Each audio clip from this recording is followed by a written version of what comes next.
Ok, então vamos continuando. Já que vocês estão ok. Então vamos para a parte de patologias, de doenças. Iniciando ali por hipertensão. Hiper, acima, né? E tensão, força. Então é uma força que está maior do que o normal. Quando o coração ele contrai e ele relaxa, contrai, relaxa, contrai, relaxa, ele exerce uma força. Tanto quando ele contrai, quanto quando ele relaxa. Então, quando ele contrai, vai ser a sístole, que é quando ele fecha. Quando ele relaxa, é chamado de diástole. Por isso que a pressão são sempre dois valores. 12 por 8, 10 por 9, sempre dois valores. Porque o primeiro vai ser quando o coração contrai e o segundo quando o coração relaxa. Na pressão, né, pressão arterial,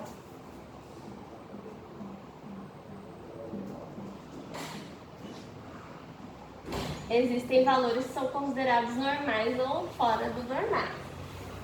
Então, a pressão ideal para um adulto, eu falo adulto porque a criança, como ela vai ser menor, a pressão tende a diminuindo. Quanto menor a criança, menor vai ser a pressão. Vai ser 120 por 80. A maioria das pessoas, quando tende a falar, corta o zero, né? Fala 12 por 8. Mas saibam que o 120 por 80 seria o extenso correto para provas e afins.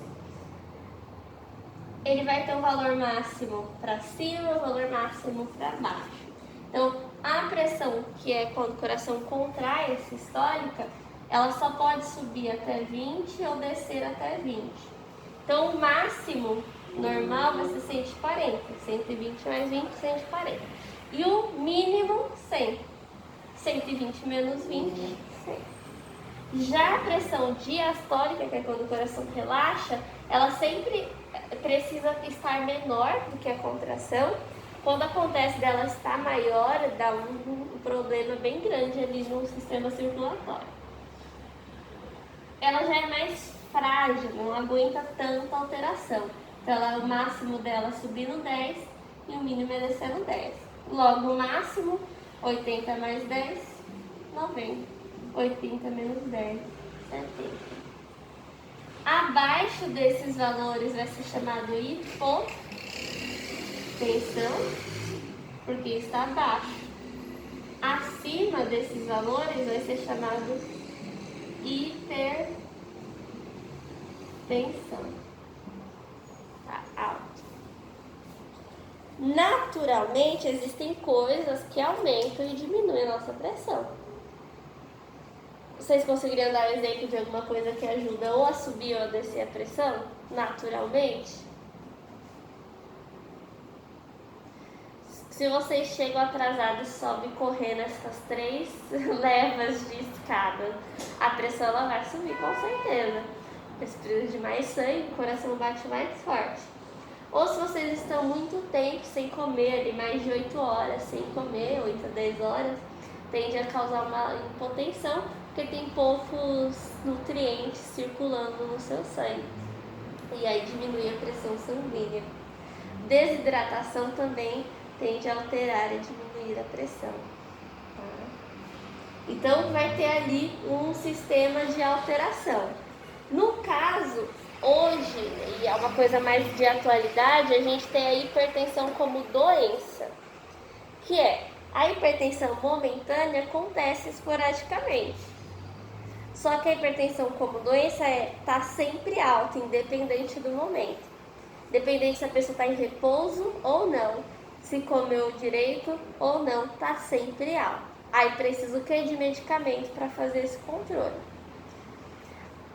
Como doença, né, como algo que vai ficar sempre, precisa de um tratamento, a hipertensão ela vai gerar alguns sintomas, podendo ter o risco de ter principalmente infarto e AVC, que pode causar a morte ou deixar sequelas bem complicadas. A hipertensão ela vai ter fatores de risco, sendo tanto fatores hereditários, genéticos, quer dizer que se você teve alguém ou tem alguém na família com hipertensão, quer dizer que tem um risco a mais de ter. Não quer dizer que vai ter, é um risco a mais. Vocês têm alguém na família com hipertensão? Tem? Também. Então, é um risco, quer dizer que a gente tem que ficar um pouco mais atento. Só que não quer dizer que a nossa colega não vai ter, só porque não tem ninguém na família. É só um detalhe. O que mais influencia? Hábitos de vida. Então, se a pessoa tende a ser sedentária, não praticar exercício físico, mais um pouco. Fuma, mais um pouco. Consome álcool de forma frequente e exagerada, mais um ponto. E consome alimentos com grande quantidade de gorduras e alimentos com grande quantidade de sal, 2 pontos. Então, tudo isso vai aumentando a chance de ter hipertensão. Além disso, conforme a idade aumenta a prevalência de hipertensão também.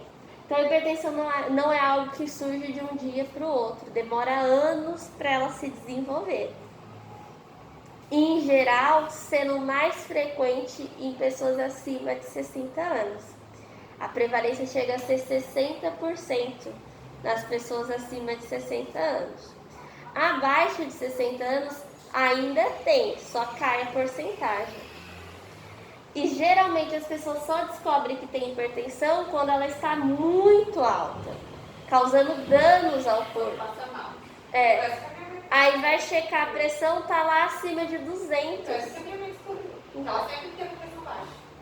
Onde ela passou mal, você sentiu uma dor lá no pescoço. Quem tende a ficar com a pressão baixa com frequência, a hipotensão ela não vem como doença, ela vem realmente porque tem alguma coisa. Provavelmente a pessoa só ficou muito tempo sem comer. Às vezes no trabalho a pessoa fica lá horas e horas sem comer. E aí quando lembra de comer, come o quê? Come uma fruta, uma salada? Não. Come uma coxinha, um hambúrguer. Então, aí passa de baixo para alto com muita frequência. E aí fica nisso por muito tempo. A pessoa não percebe, só vai perceber lá anos depois, quando a situação está bem mais grave. Por isso que para prevenir a hipertensão é bom sempre aferir a pressão ao menos uma vez por ano. Quem não tem? Quem tem que ser todo dia. Tem que checar sempre. Tá? Beleza?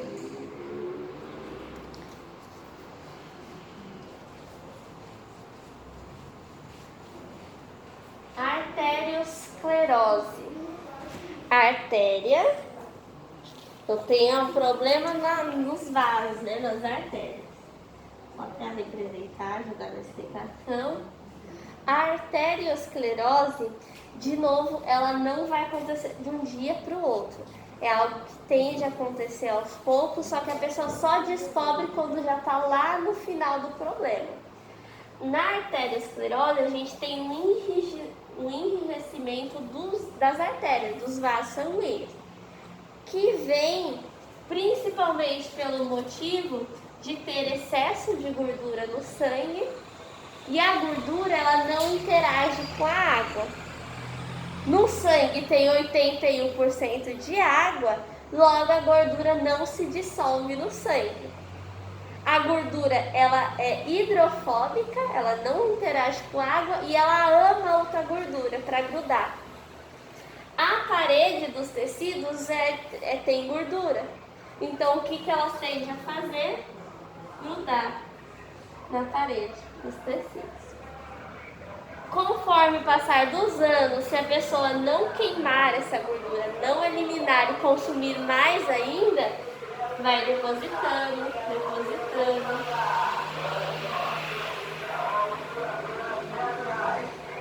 a ponto de começar a prejudicar a circulação. Duas coisas podem acontecer, a ponto de barrar tanto isso e a pessoa poder ter um infarto, um AVC, depende de onde isso vai acontecer. Então, quem tem arteriosclerose tem grandes chances de ter infarto AVC. Ou de acontecer Então vai grudar dos dois lados. A artéria vai acabar, depois, ao longo de anos, reconhecendo isso como parte e formando um tecido aqui em cima, enrijecendo esse vaso.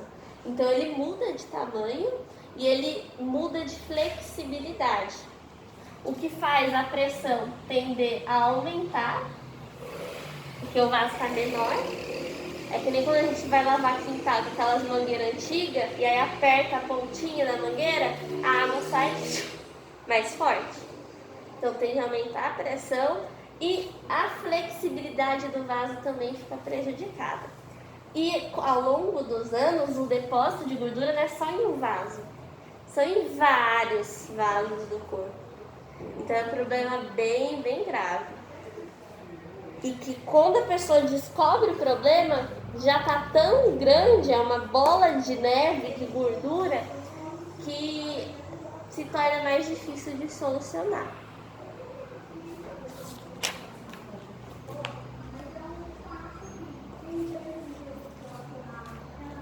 A arteriosclerose e a arteriosclerose, elas são muito similares, sendo as duas possíveis causadoras de AVC e infarto. Então, aqui tem os dois. Então, tanto por acúmulo de gordura ou enrijecimento dos vasos. E eles podem estar associados. Então, pode ter depósito aqui de gordura, pode se formar coágulos sanguíneos e o coágulo também atrapalhar. Tudo que acaba atrapalhando o caminho do sangue.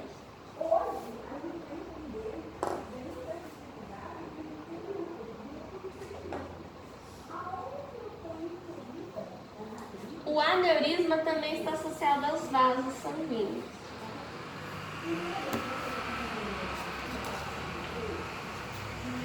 Então, quando tem uma deformidade do vaso, ele pode vir de várias maneiras. Então, seria um exemplo.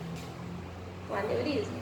Isso faz com que o fluxo de sangue seja atrapalhado.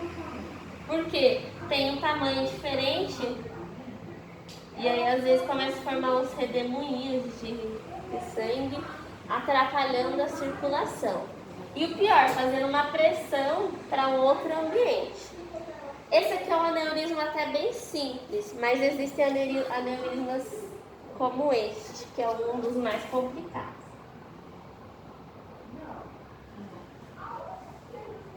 Por quê? Porque aí o sangue ele pode entrar aqui e ter dificuldade para sair. O que pode começar a acontecer? Começa a vir sangue demais aqui, acumula, aí o aneurisma cresce.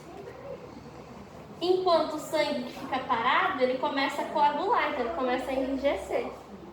Então pode acontecer duas coisas: ou o aneurisma estourar e ter uma hemorragia, ou ele ficar rígido e começar a ficar grande o suficiente para atrapalhar. Então isso no sistema nervoso pode atrapalhar do mesmo jeito que um tumor atrapalharia. Ele começa a ocupar espaço. E o pior é que se ele estoura, tem hemorragia no cérebro, no sistema nervoso. E hemorragia aqui já vai ser considerado um AVC. Se estourar, AVC hemorrágico. E a pessoa às vezes pode ter vários aneurismas.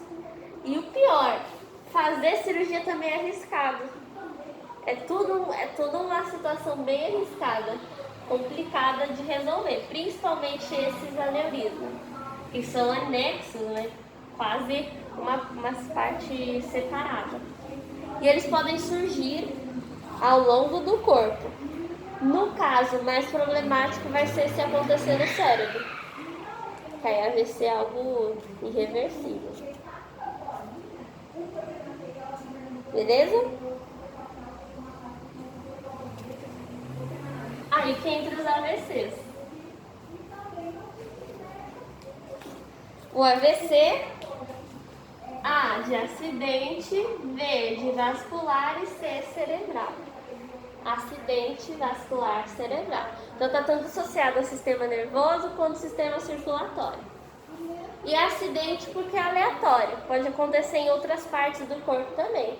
Se acontece no coração, é infarto. Se acontece em outro órgão, vai se dar falência daquele órgão. E quem já teve um AVC tem mais chance de ter próximos. Pode ter até vários seguidos. Quem já teve AVC não pode ser deixado sozinho de forma alguma. Porque se a pessoa está sozinha e começa a ter um AVC, quem vai ajudar? Os AVCs vão se dividir em dois tipos. O hemorrágico,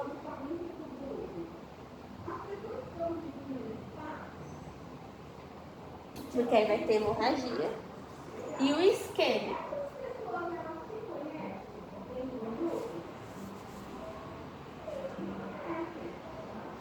O isquêmico é quando o vaso for entupido. Então, o hemorrágico é quando o vaso é rompido.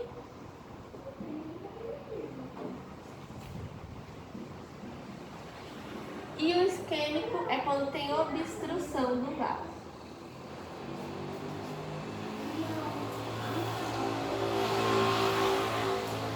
O mais comum é o isquêmico, porém o mais perigoso vai ser o hemorrágico. Porque hemorragia no cérebro é algo que vai causar, espalha o sangue e toda a região que o sangue entra em contato praticamente vai morrer.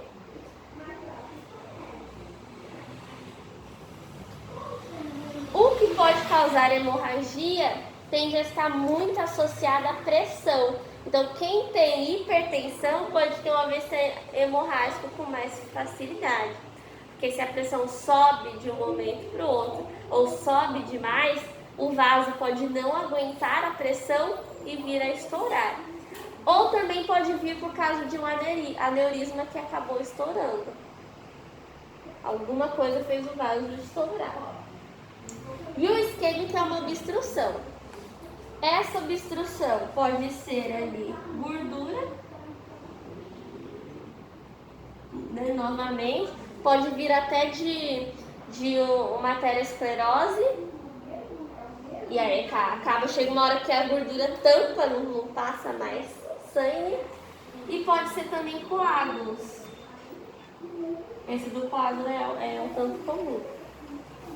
Coágulo sanguíneo mesmo. O sangue coagulou, só coagulou do lado de dentro. A coagulação é para evitar o sangue sair do corpo. Então, se você faz um corte para não ficar jorrando sangue sem parar, chega uma hora que ele para de sair. Por quê? Porque coagulou. Só que o problema é se coagulou dentro do sistema circulatório. Isso acontece bastante quando a circulação fica muito parada. Então, se a pessoa não se movimenta muito, seja porque está parado por muito tempo, em uma viagem, no serviço, em algum lugar que vai ficar horas e horas parado, ou se a pessoa é acamada, a pessoa que vive na cama. E aí as pessoas não cuidam direito, não fazem a movimentação, né, exercício do corpo, aí a circulação vai parando e exige esse nosso coágulo. É muito comum de coágulo o AVC acontecer dormindo. E que é super perigoso, porque você não sabe o que está acontecendo. E aí é nessa que a pessoa pode acabar morrendo. Tem vários AVCs seguidos dormindo. Olha só. Por isso que a pessoa que já teve AVC ou que tem um risco muito grande de AVC, atenção 24 horas. Qualquer acidente é direto para emergência. Beleza?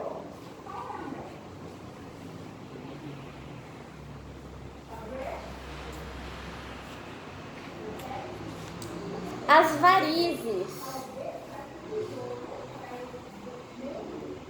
Já nas varizes vai ter esse nome varize de veia. Então ela vai acontecer nas veias.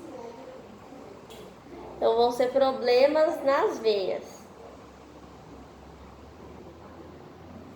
Elas vão começar a dilatar, alterar de tamanho até não serem mais funcionais, causando as varizes visuais, né, as varizes da perna e braço, principalmente a perna que carrega o peso do corpo, E aí, conforme vai prejudicando as veias, a pessoa vai começar a ter muita dor naquela região, dificuldade de movimentar aquela região.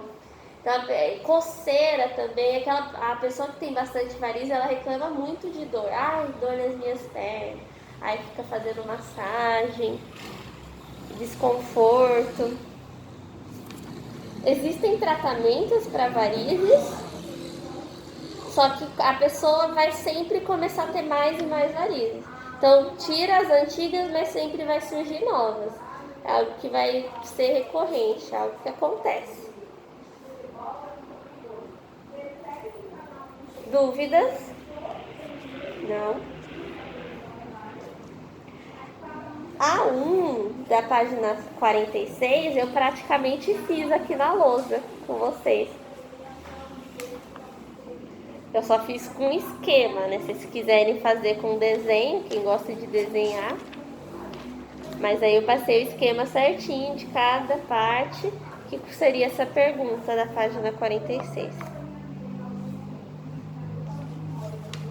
Vocês podem tentar fazer uma com desenho. Mas é claro que é um item opcional, tá? Vocês não acharem que vai contar nada.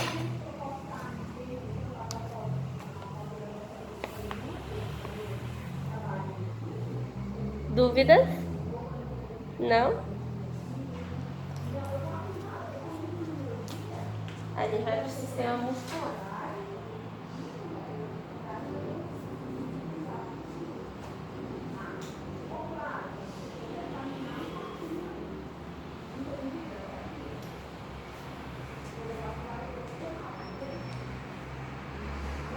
Quando vocês pensam em músculo, essa parte de musculatura, o que vocês associariam à função? O que vocês chutariam de função? Músculo? Nenhum? Pensa músculo, academia. Nem o chute? Então, primeira coisa, movimento.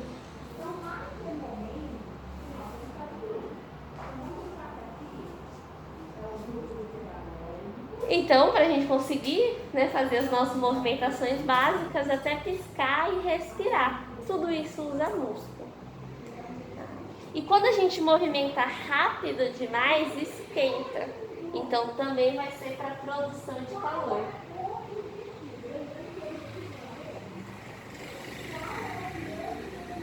Tanto que quando a gente está com muito frio, o que acontece? Começa a tremer, que é um jeito do corpo de fazer o corpo esquentar com mais rapidez, evitar a hipotermia.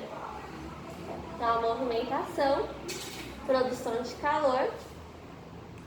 O músculo também não é só movimento, é se sustentar. Para eu conseguir ficar em pé aqui agora, eu preciso dos músculos, mesmo parado. Então, não só movimento, é também sustentação.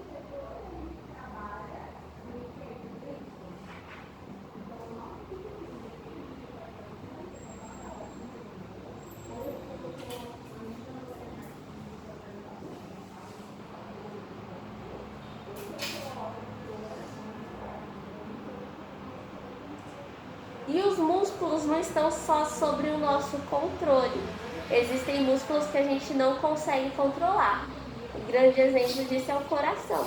A gente não consegue, bate mais rápido, não vai rolar. Então, os músculos, eles também fazem funções que a gente não tem controle. Uma delas é o controle de fluidos no corpo. Seja o controle, movimentação.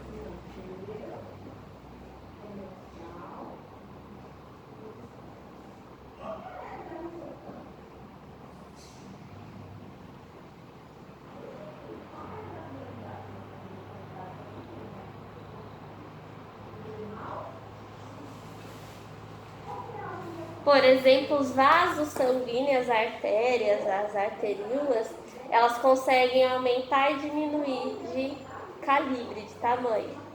Elas conseguem dilatar e contrair. Tanto que quando está frio, elas tendem a contrair, a mão fica mais branca, né, com menos circulação. Quando tá com calor, tende a ter mais circulação, ela fica mais rosada, mais vermelha. Ou no intestino, que aí o alimento tem que ir para frente. Quem faz isso são músculos, que a gente não tem controle. Então o alimento tem que ir para frente até sair. Estômago, que às vezes a gente ouve ele está se movendo, por quê? Por causa de músculos. O nosso diafragma dos olhos, que faz a pupila dilatar e a pupila contrair, é um músculo. Então tudo isso envolve movimentação, controle ali de substâncias ao longo do corpo. Aqui só no começo, se vocês quiserem marcar a curiosidade, que temos ali mais de 650 músculos ao longo do nosso corpo. Mas não é um item obrigatório para gravar, é mais uma curiosidade. Então, a série de coisas que vão estar no nosso corpo.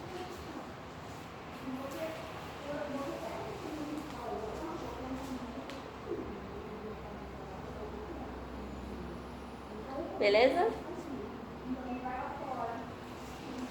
Os tipos de músculos.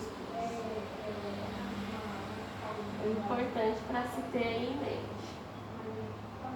Ter anotadinho. Os tipos dos músculos. Então a gente vai ter a primeira diferenciação, que vai ser o liso e o estriado. Essa mudança de ser liso e estriado foi só porque foi possível observar as células do tecido muscular no microscópio. E aí quando observava lá, eu vou olhar pela lupa, olhar no microscópio, quando as células, elas possuíam uma estria clara e escura, clara e escura.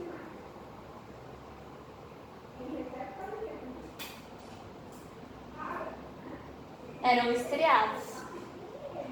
Então tem um sistema de claro e escuro parecendo estrias. E aí vem o nome estriado. Se não tem essas estrias, aí é liso. É a parte lisa. Outra diferença importante é o formato da célula. No liso, o formato da célula tende a ser um formato parecendo um olho, o núcleo do meio. É chamado de fusiforme. Enquanto que o estriado são fibras.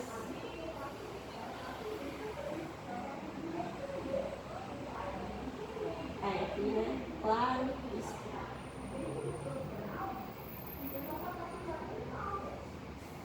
Com as estrias.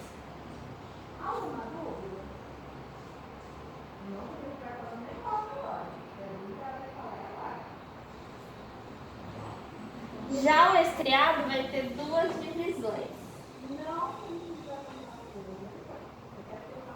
O estriado cardíaco, que aí eu falei, do coração, músculo estriado cardíaco, e o esquelético.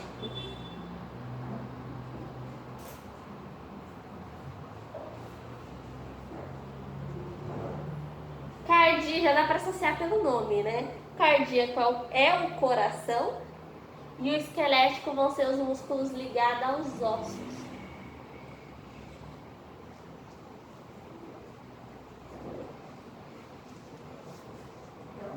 Outra divisão é que o liso ele vai ter um núcleo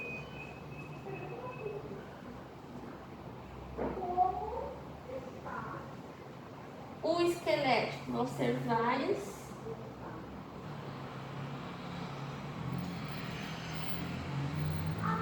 e o cardíaco de 1 a 2 núcleos.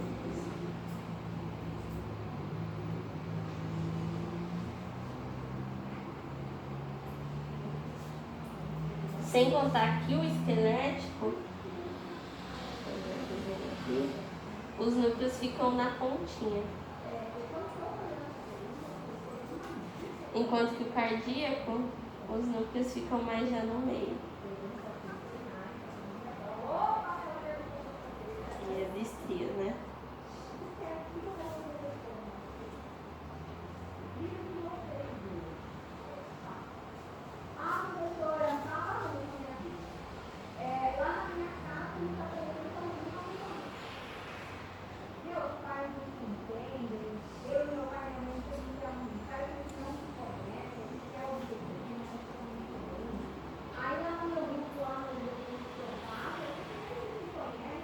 onde estão cada um. Então, no liso, a gente consegue encontrar nos vasos sanguíneos, no intestino, nos olhos, no estômago,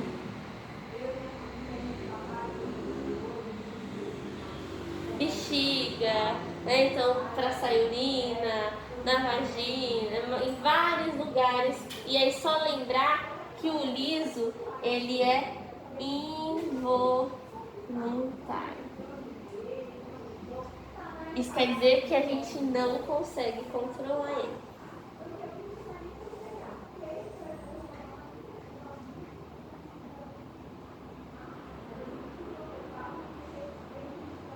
Não conscientemente. O cardíaco, coração. E ele também é involuntário. A gente não consegue controlar conscientemente. Consigo falar para o meu coração, para. Ou para ele, bate mais forte. Não, e ele não vai me obedecer. E os esqueléticos, ligado aos ossos. Por exemplo, o bíceps.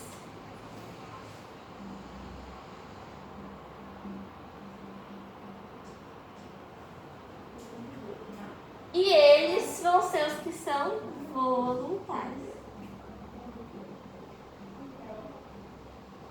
Aí, esse sim a gente consegue controlar conscientemente. Na maioria das vezes, conseguimos. Apesar de, às vezes, de manhã a preguiça reinar, ainda assim eles são voluntários.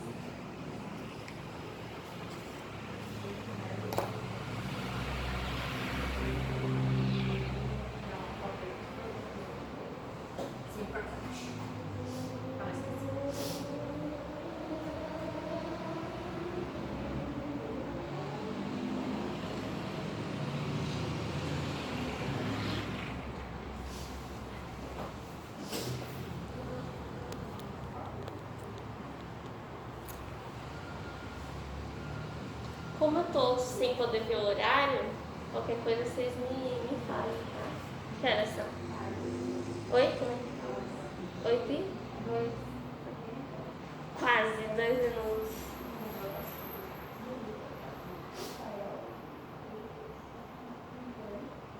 Pode apagar? Marcar?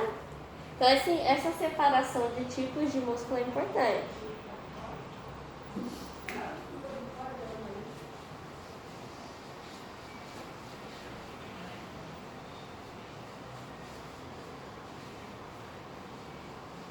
Agora vamos tentar entender como que a contração muscular funciona.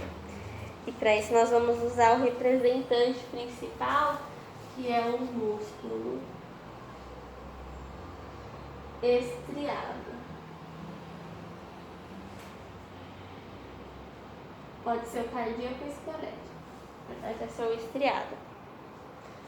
No quesito de estruturas, para tentar ver melhor, entender o músculo estriado, então desenhar aqui um estriado esquelético, as fibras, essa partezinha ficaria ligada ali aos ossos, ter uma visão, entender os tendões ligando. Tá vendo, ó? Osso com músculos ligadinhos. Pegando a parte muscular e tentando aumentar para ver ele maior, nós vamos ver as fibras musculares. Lembrando que são vários núcleos, né, nas pontinhas e que são estriados.